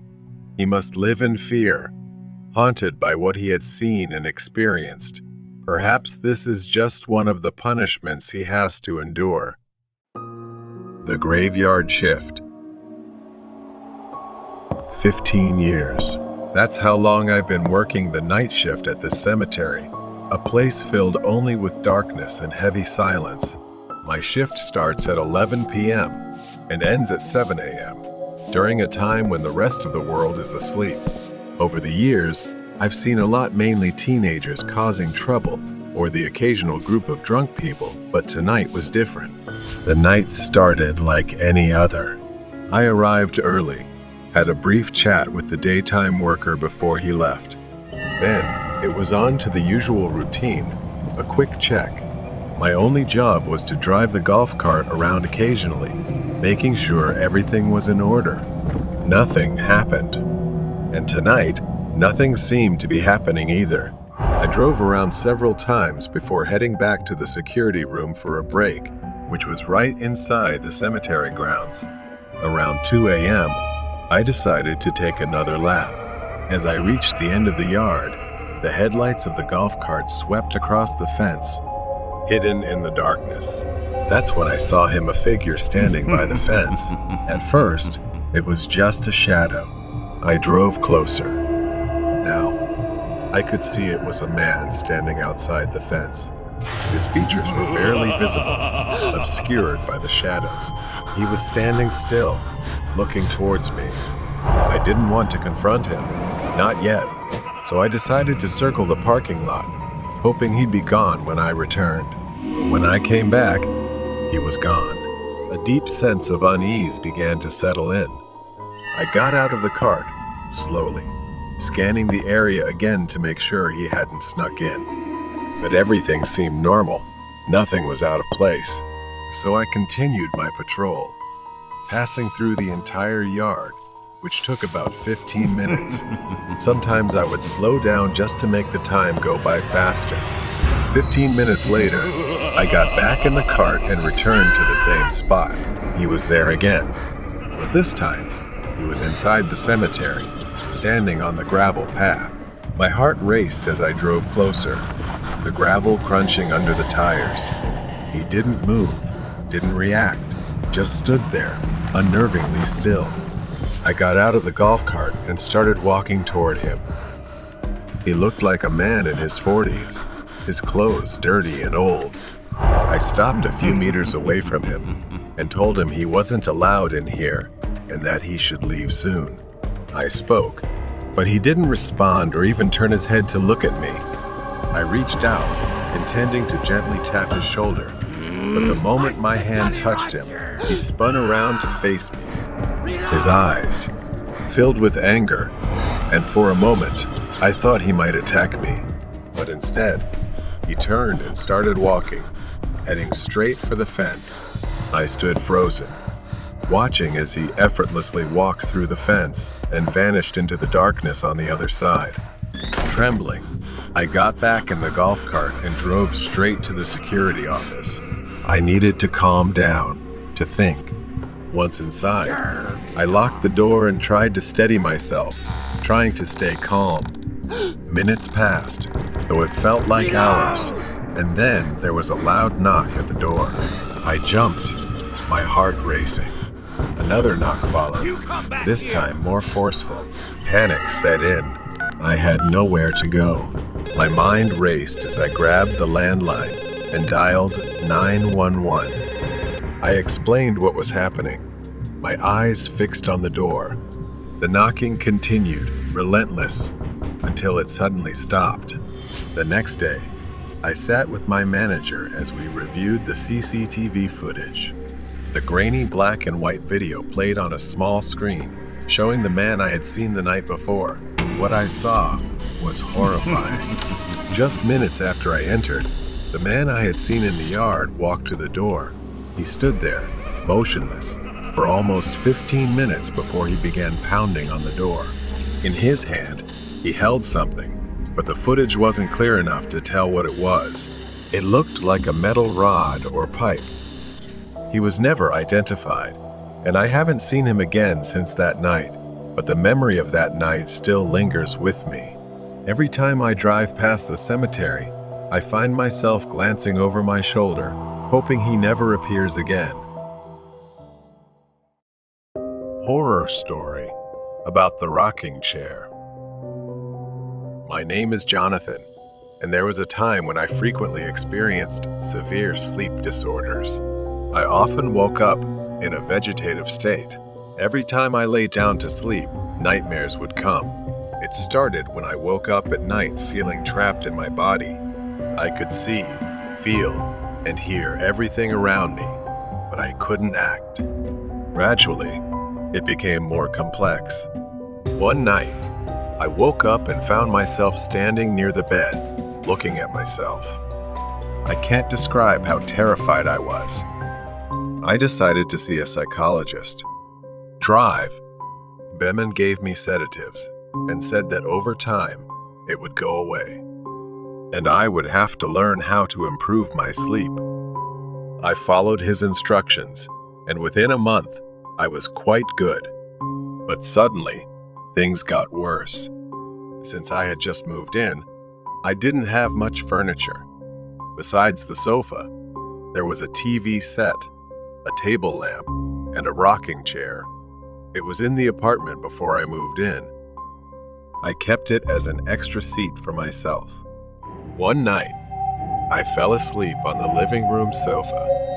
I woke up feeling trapped, but this time, I saw someone sitting in the rocking chair, rocking back and forth. The feeling of suffocation, like being pinned down, was overwhelming me. The scariest part was knowing. I was awake, but also knowing I was seeing something that didn't exist. I saw a woman, around 70 years old, and there was no one else in the apartment but me. She didn't face me or make any sound, just rocking back and forth. It must have been my imagination because as soon as I snapped out of that state, the woman disappeared. I went to see my psychologist and talked about it, and he also said it was just a hallucination. I learned to meditate before going to bed because it would help my sleep, and I did it for a few weeks. I felt reassured that I had stopped experiencing these things until one night. That day, I was comfortable and relaxed for the first time in a long time with my friend. My friend Ren stayed over that night. Around 3 a.m., I heard heavy breathing from a very close distance. As soon as I opened my eyes, I saw a horrifying face leaning towards me, staring straight into my eyes. Her thin white hair was all over me, It was the woman rocking in the chair. I tried to call out, but my voice was choked. My lips couldn't move. I let out a weak groan that sounded like the moan of a zombie. I wanted to scream. I thought I was dead. My fear also subsided. I gradually became aware of my breathing. The woman then said to me, "Go away, run away." I gasped, unable to breathe from the shock. She stood up and began to circle around me hungrily. Her jaw started to elongate into a large gaping mouth, then disappeared into the darkness. I jumped up and screamed, startling Ren, who had no idea what was wrong with me. Ren woke up in shock. What the hell, man? What's going on? I fainted before I could say anything. Everything felt so real, but no one believed me. The doctors thought I had a panic attack in my sleep due to intoxication. I was kept under special care for a week. After hearing her words, I moved to a new place, but before leaving, I shared my story. I also asked the landlord about the history of the rocking chair. He said that many years ago, this apartment was a healthcare unit for people with mental disorders. She just liked to be alone and rocked the chair day after day. She hated noise and disturbance and passed away right in that chair. After that, I left because of her warnings. That was probably the last time I saw her. The house is haunted. When I was a child, I lived with my parents and younger brother in a large, beautiful house. But that house wasn't always ours. It used to be an old police station. At first, everything seemed perfect, but there was something deeply unsettling about the place. It all started when I couldn't sleep in one specific. As a baby, I cried endlessly until my parents decided to move me to another room, leaving that bedroom for my brother. Years passed, and by the time I turned 5, the nightmares began. They weren't ordinary nightmares, they were terrifying. There was always someone visiting me whenever I slept. Sometimes it was a woman in a white dress standing at the foot of my bed, other times a man in a police uniform. Their presence made it impossible for me to sleep peacefully, especially that man, every night. He chased me in my dreams without knowing the reason. In my dream, I would run, but no matter how fast I ran, he would always be right behind me. I called for help but couldn't. Night after night, I wandered through my nightmares, waking up screaming in terror. It all felt disturbingly real. Some nights, he would sit on my bed, his twisted smile inches from my face, staring at me without blinking. All I could do was silently cry and beg for mercy. Not only was I affected, but my parents were exhausted from the sleepless nights. My mother always tried to reassure me, but I could see him standing right behind her, watching and smirking. Of course, my mother couldn't see him. The worst part was that even when I was awake, I could still feel his presence somewhere in the house. It followed me everywhere, like a shadow always lurking behind me. A dark figure standing still, observing. I felt as though I was living in a haunted house. I could feel him behind me as I ran up the stairs, his breath on the back of my neck. I started running up and down the stairs, but I couldn't escape the feeling that he was always right there, just out of reach. When I was a teenager, I finally opened up to my mother, recounting every detail about the terrifying figure that had tormented me for years. Her face turned pale as I spoke. She told me something that made my skin crawl. Our house, once a police station, was haunted by the spirit of an officer who had been anything but friendly in life. When he died, his spirit returned to the building and refused to leave. As it turned out, his office was the very room I couldn't sleep in as a child. That room was now my brother's bedroom. My mother had also seen him and felt his presence, but it didn't stop there. My brother had seen him too, and what he told me sent chills down my spine. Last year, when my brother was 16, the man appeared to him as well, yelling at him to get out of his office. My brother, strangely calm, replied, "No, this is my room now. You're dead. You need to leave." Over time, the man's attitude softened, and they began to coexist, even talking to each other occasionally. I was shocked. My brother had been living with this terrifying presence for years, but had kept it all to himself. I asked him why he had never told anyone. He simply said he knew no one would believe him. Eventually, we moved out when my little sister was born. The new house was free of ghosts, and I was relieved to finally leave that nightmare behind after 8 long years. But what about my brother? For the first 2 years in our new house, the man still visited him. But he was different now, no longer frightening, just visiting, as if he had found some peace. My brother said he no longer sees him and believes the man has finally found rest. Hearing that, I felt an overwhelming sense of relief. The nightmare was over. The man had moved on. But to this day, my brother and I can still see ghosts. Yet none has ever frightened me like that man from the police station. Horror story of school locker. Sure, here is the translation of your text into English.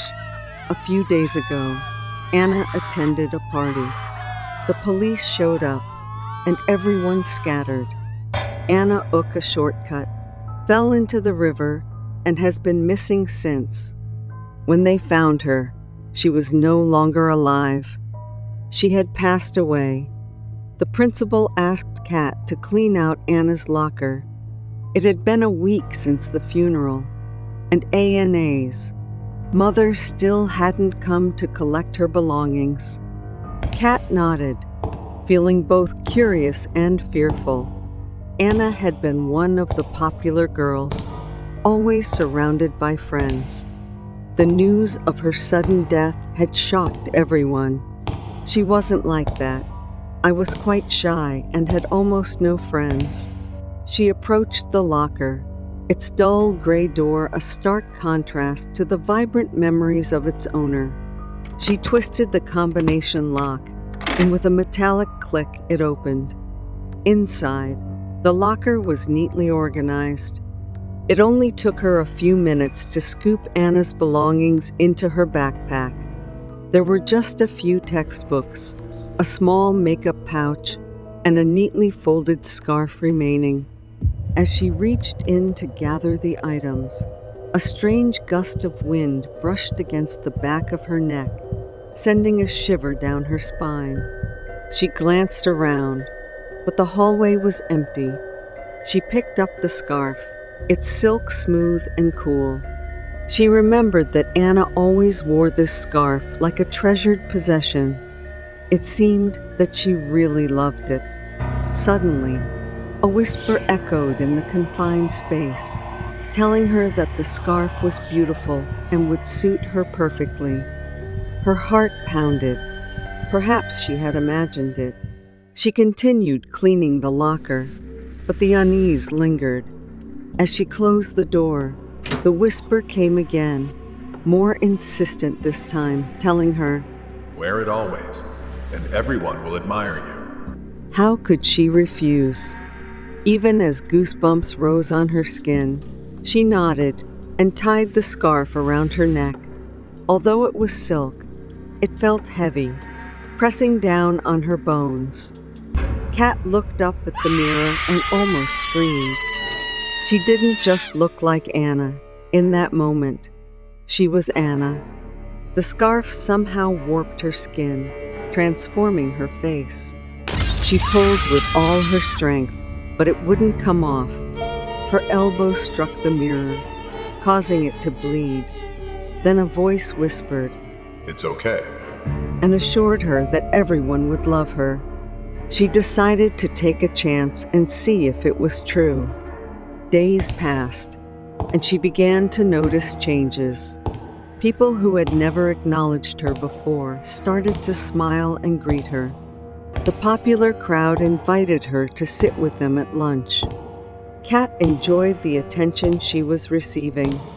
She attributed the change to her makeover and the confidence boost from wearing Anna's scarf, so she didn't believe it too much. But the whispers started again and wouldn't stop. Every time she looked in the mirror, she saw Anna's reflection staring back at her, smiling that familiar, haunting smile. It was as if Anna was still there, watching, waiting. Day by day, the whispers grew into screams in her head. Panic set in. She stumbled, knocking over her bedside lamp. As she went to school, she always avoided that locker because she felt a dark presence looming around Anna's locker. Kat's breath caught in her throat as she tried to pull the scarf off, but it tightened, choking her. Then a voice echoed in her head, asking what she was doing. The next day, she decided to return the scarf to Anna's locker, hoping to break the curse. When she approached the locker, the hallway was eerily silent. She unlocked it and placed the scarf inside. Before she could close the door, the scarf flew up and wrapped around her neck again. She fell to the floor, the scarf tightening more and more. Her vision darkened, and the last thing she saw was her own reflection in the locker mirror, her face now twisted into a smile that wasn't hers. A few days later, students whispered about Kat's disappearance. Her locker remained shut, and the smell of decay began to permeate the hallway. The principal and the janitor tried to open it, but the new lock seemed fused shut. Only Kat had the combination. One evening, as the janitor was mopping the empty hallway, he heard a faint whisper. Wear it, and everyone will admire you. The janitor glanced around, but saw nothing. He shook his head, thinking it was his imagination. But as he turned to leave, he caught a glimpse of his reflection in a nearby window. He saw Kat's face staring back at him, a silk scarf wrapped tightly around her neck, smiling that haunting, familiar smile. The janitor gradually turned pale and was so frightened that his heart felt like it was going to jump out of his chest. He ran out of there as fast as he could and immediately went to the police station to report what he had just witnessed. At first, he thought it was just an illusion, but when he linked it with Anna's departure and Kat's disappearance, it was really a coincidence, as if there was some kind of curse. Sometime later, the police came and took the cabinet out of the school. The mystery of Kat's disappearance and the scarf remains a mystery that no one wants to talk about. The creepy secret of the cheap motel. On our anniversary, we had a memorable time in every sense at an old suburban area. The bus ride took forever, and before we knew it, the sun was setting. Since we traveled by bus, it took more time, and soon it was evening. I didn't realize it was festival season there, so it was quite expensive and crowded. We found a very cheap place to stay, although it was a bit hard to find. I think the problem was that we entered any nearby place without considering the location. We prepared a simple dinner, shared stories, and then picked a movie to watch together. Suddenly, Min told me she started feeling a bit tired and dizzy. Probably exhausted from the whole day, we decided to go to bed early to be ready for our plans the next day. I quickly fell asleep. However, Min found herself tossing and turning, unable to find a comfortable position and mumbling something softly. When she finally started to drift off, she told me she felt a strange sensation taking over her. Suddenly, my eyes opened for no reason. I usually sleep deeply and rarely wake up in the middle of the night unless someone shakes me awake. But my girlfriend, who was sleeping next to me, turned over, and I woke up due to her movement. Around midnight, Min started tossing and turning in her sleep. Her face was contorted with discomfort, and she began sweating profusely. Her skin was pale and clammy, and her breathing became strange and irregular. I opened my eyes slightly and saw my girlfriend get up and walk to the bathroom. Her movements were stiff, almost puppet-like, as if an invisible force was guiding her. At that moment, I saw a dark shadow following her. It wasn't her shadow because it had no hair on its head. Instead, it was a black figure with hands and feet moving independently, not matching her movements. It had no eyes, nose, or mouth, but it resembled a human figure. I don't believe in ghosts or supernatural phenomena without scientific evidence, but I definitely thought something was wrong. When I fully woke up, I jumped out of bed and ran to the bathroom where my girlfriend had gone. I tried to open the door, but it wouldn't budge. Then, I heard the laughter of a middle-aged man from inside. I remember it clearly because I wasn't drunk and was definitely alert.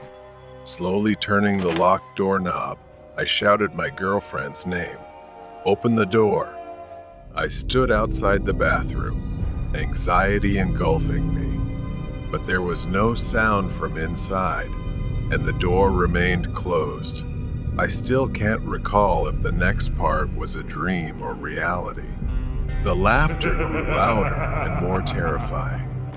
I hesitated, but finally mustered the courage to open the door, only to find the bathroom empty. I thought long and hard about what had happened and went back to bed to try and collect myself. Suddenly, the temperature in the room dropped, and I felt a chilling sensation run down my spine. I nearly fainted when I saw it. My girlfriend was standing on the bed, staring at me with wide eyes as if possessed by something, then gave me a terrifying smile. I had been dating her for nearly 2 years, but had never seen such a horrifying smile before. Her eyes, once warm and loving, now held a chilling emptiness. She laughed again, the sound echoing through the room, sending shivers down my spine. I grabbed her shoulders and shook her hard, but she just fell back into sleep. I couldn't sleep that night and waited until morning with my eyes wide open. Min woke up and advanced towards me, her laughter becoming louder and more hysterical. I recoiled, my mind scrambling to make sense of the situation. The previously cozy bedroom had transformed into a nightmarish enclosure. I tried to reach Min, hoping to pull her out of whatever trance she was in. She went silent, her body collapsing to the floor like a puppet with its strings cut. I immediately took her to the hospital because she had fainted, feeling less afraid in the daylight despite not believing much in the supernatural. I began to clean up and quickly got out of the rental. As we left the rental, I asked her if she remembered anything from the previous night, but she seemed unaware of what had happened. I didn't tell her anything because I thought she would be scared if I detailed the events. But now, after 10 years, I suddenly recalled the incident and started researching the rental. It turns out that there had been several murders and suicides there over the past few decades. The media didn't directly mention the name of the place, but I'm certain it's the right one after. Reading some reviews about the accommodation. Strangers in the online classroom. Online classes have now become a part of our academic lives, and no matter how much I try to adapt, I still prefer in-person learning because it helps me focus better.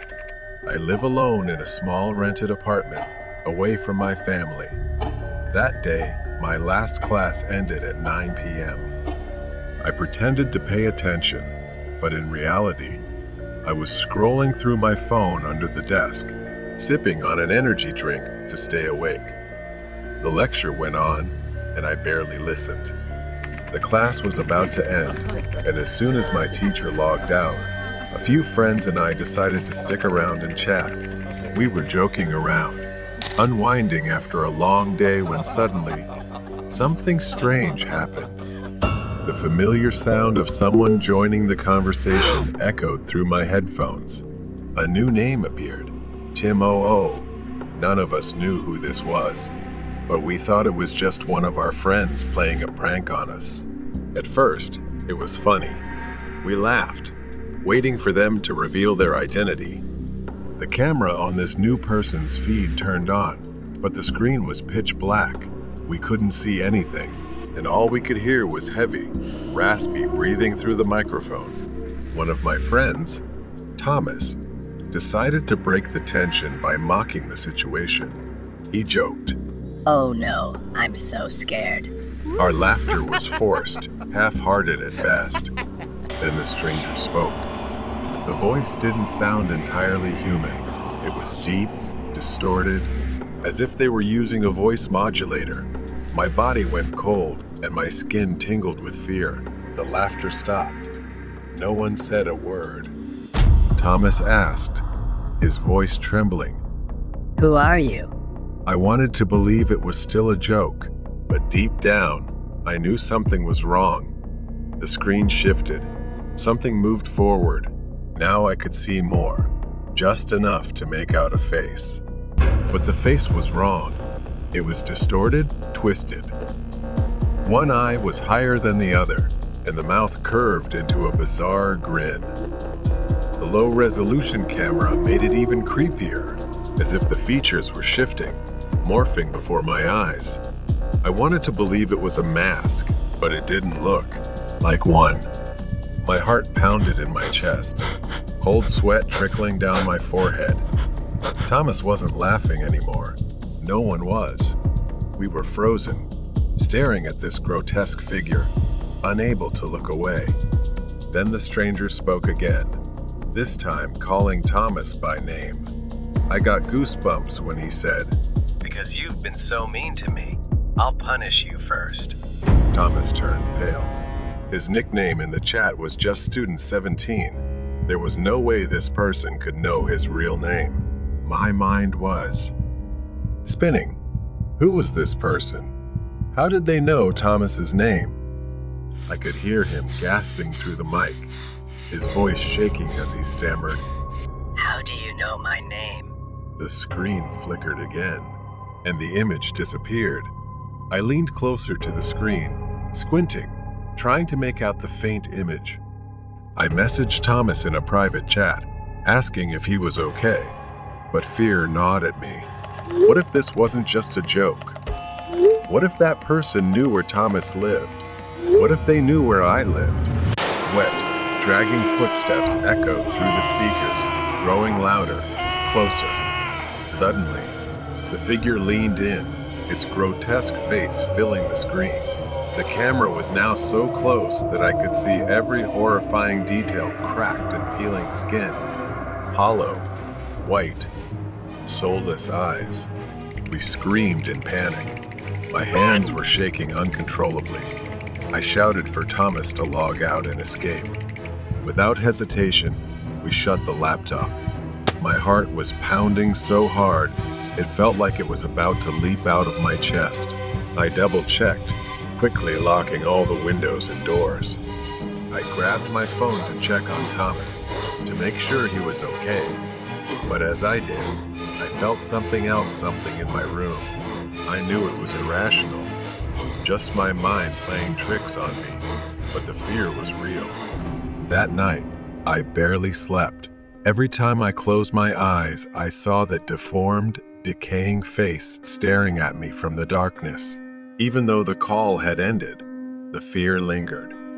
The next morning, I texted Thomas, and a wave of relief washed over me when he finally replied.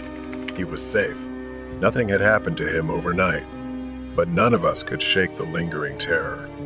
We told our teacher about what had happened, but no one could explain it. And just like my classmates, no one confessed to playing this prank. No one could tell us who Tim Oo was or how he had entered our chat. Days passed, but the fear lingered, clinging to me like a shadow. Every time I logged into class, I checked the participants list. I still couldn't shake the feeling that it wasn't over. Maybe he was out there, watching us.